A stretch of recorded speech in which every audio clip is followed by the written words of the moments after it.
KBN이 제작한 다큐 위안부 기린비 멈추지 않는 그들의 눈물이 KBN 주간 서울 프라이즈에서 우수상을 차지했습니다.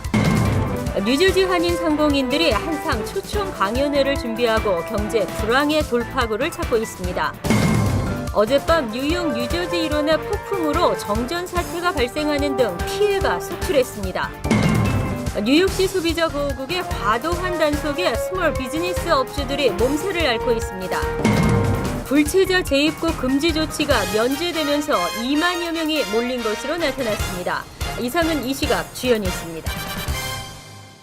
여러분 안녕하십니까? KBN 뉴스입니다. 본방송 KBN이 제작한 다큐 위안부 기린비 멈추지 않는 그들의 눈물이 올해 KBS가 주관하는 국제상인 서울 프라이즈에서 TV 부문 우수상을 차지했습니다. 주성훈 기자가 보도합니다. KBS가 매년 주최하는 세계 한국어 방송인 대회 서울 프라이즈에서 본방송 KBN이 제작한 다큐 위안부 기린비 멈추지 않는 그들의 눈물이 올해 TV 부문 우수상을 차지했습니다. 해외 한국어 방송의 프로그램 품질 향상과 각 방송사 간의 교류 강화를 목적으로 1993년부터 시작한 대회는 매년 전 세계 100여 개 한국어 방송사가 참여하는 한국 내 유일의 동포방송 프로그램 국제상입니다. 올해 TV 부문 최우수상은 하와이 KBFD의 한어반 학생들을 소개합니다가 차지했습니다. KBN이 수상한 다큐 위안부 기린비 멈추지 않는 그들의 눈물은 최근 미국 내에서 주목받고 있는 위안부 기린비를 통한 미주 한인들의 역사 바로 알리기 현장으로 잘못된 역사를 바로잡고 또다시 이러한 악행이 반복되지 않게 하려는 미주 한인들의 노력을 담고 있습니다. 한국 전역에 생방송되는 시상식은 다음 달 서울에서 열리며 TV 부문 최우수작 및 우수작은 KBS 1TV와 위성 채널인 KBS 월드 채널을 통해 한국 전역과 해외 전역에 방송됩니다. KBN 뉴스 주성훈입니다. 미국 경제가 연방정부의 셧다운과 디폴트 위기까지 겹치면서 극으로 치닫고 있는데요.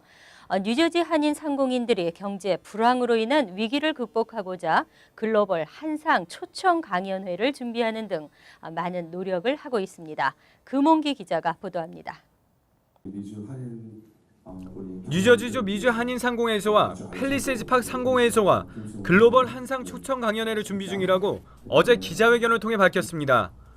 오는 21일 월요일부터 24일 수요일까지 3일간 오후 7시부터 팰리세이즈 팍 파인 플라자에서 열리는 글로벌 한상 초청 강연회는 성공한 한인 사업가들을 초청해 성공 경험담을 듣고 사업 설명회도 함께 진행될 예정입니다. 우리와 같이 해외에 나온 글로벌 코리언 중 성공한 사업가들을 초청하는 일은 처음 있는 일로 글로벌 코리안들의 경제적 교류를 통한 상호간 발전 위에 추진됐고 이번 박종태 사장 초청 강연회는 그 첫 번째 일입니다. 21일에는 컵라면과 같은 방식으로 간편하게 한 끼를 해결할 수 있는 컵밥 사업 설명회가 열리고 22일에는 불가리아 요구르트와 불가리아 관광 사업 등 불가리아에 대한 전반적인 사업 설명회가 계획되어 있습니다. 또 마지막 날인 23일은 라면 하나로 불가리아에서 연 800만 달러의 매출을 올리고 있는 박종태 초이스 LTD 대표가 초청돼 성공담을 듣는 시간과 함께 사업 설명회가 열릴 계획이며 100달러의 참가비가 있습니다. 상공회의소는 이번 글로벌 한상 초청 강연회를 통해 극심한 불경기에 돌파구를 찾고 있는 지역 한인 상공인과 한인들에게 실질적인 도움이 될 것으로 기대하고 있다며 많은 관심과 참여를 당부했습니다. KBN 뉴스 금홍기입니다. 어제 뉴욕 뉴저지 지역 폭풍우 캐런으로 지역에 따라 많은 양의 비가 내렸습니다. 다행히 풍속 60마일 미만으로 허리케인 위력에는 미치지 못했지만 그래도 지역에 따라서는 나무가 부러지고 전기가 끊기는 등 피해가 속출했습니다. 기상청에 따르면 어제 뉴욕, 뉴저지 일원 시속 60마일에 달하는 강풍과 천둥 번개를 동반한 폭풍우가 불어닥쳤습니다. 또 이날 한때 뉴저지주 전역과 뉴욕주 일부 지역에 토네이도 주의보가 발령되기도 했지만 오후 5시쯤 해제됐습니다. 강풍 피해는 특히 북부 뉴저지 지역에 집중돼 이 지역에 전기를 공급하는 PS2주에 따르면 뉴저지주 버겐 카운티의 22개 타운에 있는 약 4,500가구에서 정전 피해가 보고됐습니다. 북부 뉴저지 에머슨, 페어론, 와이코프 그리고 퍼라무스와 크레스킬 등에서는 강풍으로 인해 나무가 부러져 주택을 덮치는 피해가 속출했다고 레코드지 인터넷판은 전했습니다. 또 AP통신에 따르면 뉴욕주에서도 약 12,000가구에서 정전 피해가 발생한 것으로 나타났습니다. 이외 뉴욕, 뉴저지 일원의 공항에서 항공편 결항 등이 잇따랐으며 뉴저지 트랜짓 열차 등도 연착돼 퇴근 시간대 통근자들에게 불편을 줬습니다. 뉴욕시 스몰 비즈니스 업주들이 과도한 벌금과 티켓으로 몸살을 앓고 있습니다.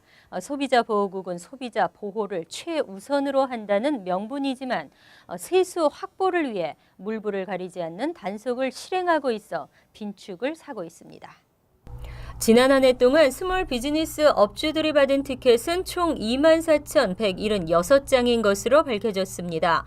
이는 뉴욕포스트 어제 보도를 통해 나타났으며 지난 2010년 1,964장에 비해 배 이상 늘어난 것입니다. 벌금도 2010년 700만 달러에서 2012년 1,400만 달러로 증가했습니다. 소비자보호국은 지난 2011년 인스펙터 14명을 추가로 채용하면서 직업소개소와 이민자 서비스 업체 등을 대상으로 한 함정 단속이나 담배 판매업체 집중 단속을 강화했습니다. 당시 조너선 민츠 소비자보호국장은 뉴욕시 의회에 160만 달러의 추가 수입을 얻을 수 있을 것이라고 밝힌 바 있습니다. 그리고 시의회는 소비자보호국에 단속을 강화할 수 있도록 힘을 실어주었으며 이에 따라 소비자보호국은 실제 총처럼 생긴 장난감 비비건이나 담배 판매업체 및 자동차 견인업체 등에 대한 단속을 강화하고 벌금을 크게 올렸습니다. 이 밖에도 소비자보호국은 세수 확보를 달성하기 위해 인스펙터들에게 티켓 할당량을 정한다는 의혹도 제기됐습니다. 빌 드블라지오 뉴욕시장 후보는 지난 6월 민츠국장에게 인스펙터를 대상으로 티켓 발부, 쿼터제 등을 실시하는지 여부를 추궁했지만 민츠국장은 이를 전면 부인했습니다. 한인업주들도 강화된 단속으로 어려움을 겪고 있는 것으로 나타났습니다. 꺼질 듯 힘겹게 이어가고 있는 이민개혁 법안의 올해안 처리가 기대되고 있는데요. 연방 하원 공화당 최고위층이 잇따라 이민개혁 법안의 연내 처리를 공언하고 나섰습니다. 하원 공화당 서열 4위인 캐시 맥모리스 로저스 의원총회 의장은 지난 6일 스페인어 방송 유니비전과의 인터뷰에서 이민개혁은 우선 추진 과제이기 때문에 연말까지 법안을 처리할 기회가 있을 것으로 믿고 있다고 밝혔습니다. 존 베이너 하원 의장도 최근 몇 주간에 걸쳐 이민개혁법안 처리의 중요성을 강조하고 있다며 다만 언제 이민개혁법안을 본회의에 상정할지 저울질하고 있다고 덧붙였습니다. 그는 이민개혁은 민주당뿐만 아니라 공화당에도 중요한 선결 과제라며 예산안과 국가 부채 한도 증액 협상이 마무리되는 대로 10월 하순에는 하원이 이민개혁법안 검토에 착수할 것으로 내다봤습니다.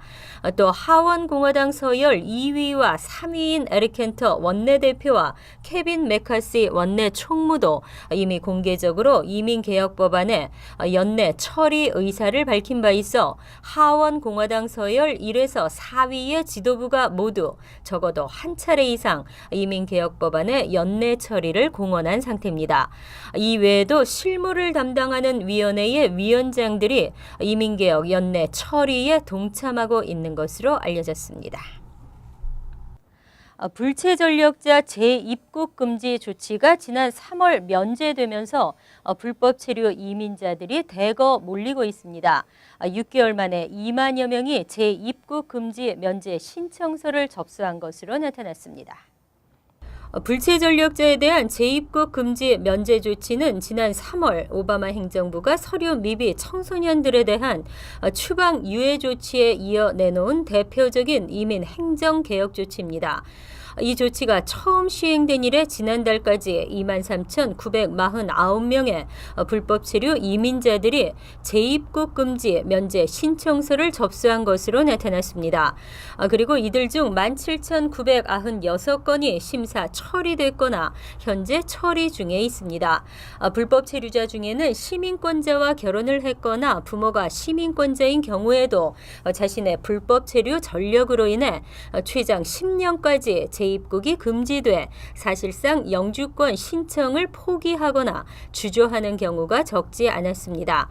하지만 오바마 행정부의 재입국 금지 면제 조치로 인해 이들은 미국을 떠나기 전 재입국 금지 기간을 면제받고 곧바로 재입국이 허용돼 가족 초청 이민을 통한 영주권 취득이 가능해졌습니다.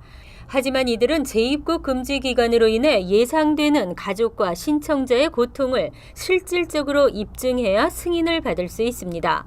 처리 기간도 현재 평균 103일이 소요되고 있으나 90일 이내로 단축될 것으로 보입니다. 사회 경제적 불평등의 격차를 줄일 수 있는 지름길이 교육입니다. 그러다 보니 고학력의 포화 상태를 낳았지만 그래도 고등교육과 전문 교육이 투자 가치가 있음을 입증했습니다. 칼리지 보드가 최근 고졸자와 대졸자의 평생 소득을 비교 분석한 보고서를 발표했습니다. 보고서는 연방 센서스국 자료를 토대로 25세 이상 풀타임 성인의 소득을 비교 분석한 것입니다. 보고서에 따르면 고졸 학력자의 중간 소득을 1로 기준했을 때 40년간 벌어들인 대졸자의 소득은 평균 65%가 높은 1.65로 집계됐습니다. 또 석사 학위 취득자는 고졸자보다 96%가 더 많은 1.96, 그리고 박사 학위 취득자는 2.5배 높은 2.43, 전문직 학위 취득자는 3배 가까이 더 높은 2.92로 분석됐습니다. 대졸자와 고졸자의 중간 소득 격차는 예년에 비해 줄고 있지만 여전히 고등교육이 그만큼 가치 있음을 보여주는 자료로 평가됐습니다. 하지만 여전히 저소득층 가정 출신의 대학 진학률은 소폭 증가하고 있는 반면 고소득층에서는 2배 이상 큰 차이로 증가했습니다. 저소득층이 저소득층을 벗어나기 위해서는 대학 진학이 필요하고 대학 진학 지도가 필요하다는 것을 보여주었습니다. 특히 대졸자들은 연금, 건강보험, 선거 등에서 참여율이 높았으며 직업에 대한 만족도가 컸고 흡연이나 비만율도 낮았습니다. 이제 버스를 기다린다는 말이 사라질 전망입니다. 기다릴 필요 없이 바로 타면 되는데요. 실시간 버스 운행 정보를 알 수 있는 버스 타임 서비스가 맨해튼에서도 게시되어 있습니다. 메트로폴리탄 교통공사는 스테튼 아일랜드와 브롱스에 우선 도입해 시행했던 버스 타임 서비스를 어제부터 맨해튼 내 1,800개 버스 정류장 36개 노선으로 확대했다고 밝혔습니다. 앞으로 6개월 안에는 퀸즈, 브루클린으로도 확대할 계획입니다. 메트로폴리탄 교통공사 토머스 프렌더게스트 CEO는 버스 타임 서비스는 버스 이용객들에게 아주 편리한 서비스가 될 것이라며 더 이상 버스를 기다릴 필요 없이 버스를 만나면 된다고 말했습니다. 버스 타임 서비스는 이용객이 타고자 하는 버스가 정류장으로부터 몇 마일 혹은 몇 정거장 떨어져 있는지 알려줍니다. 메트로폴리탄 교통공사에 따르면 현재 뉴욕시 5개 보론에 GPS 장치를 장착한 버스는 2,852대에 이르며 기존 브롱스와 스테튼 아일랜드를 합치면 서비스 제공 버스 정류장은 6천여 개에 이릅니다.